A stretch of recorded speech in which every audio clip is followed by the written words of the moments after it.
'n soutsuuroplossing en 'n asynsuuroplossing met gelyke konsentrasies word vergelyk.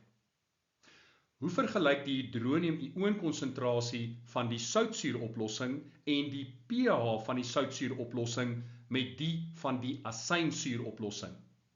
Die korrekte antwoord is B. Ons vergelyk die soutsuur en die asynsuur met gelyke konsentrasies. Nou, soutsuur is 'n sterk suur en ioniseer volledig om 'n hoë konsentrasie hidronium-ione te lewer. Die konsentrasie van die hidronium-ione gaan dus dieselfde wees as die aanvanklike konsentrasie van die soutsuuroplossing. Asynsuur, oftewel etanoosuur, is 'n swak suur en ioniseer slegs gedeeltelik.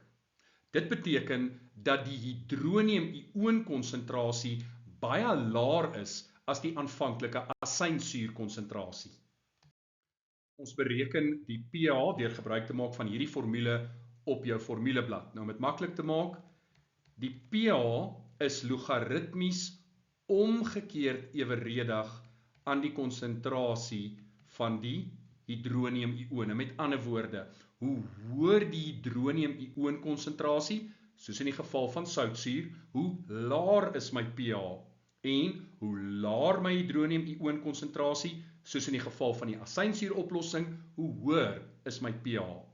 So beide die asynsuuroplossing en die soutsuuroplossing se pH's gaan onder 7 wees, want beide is 'n suuroplossing. Maar die soutsuuroplossing gaan 'n laer pH hê as die van die asynsuuroplossing.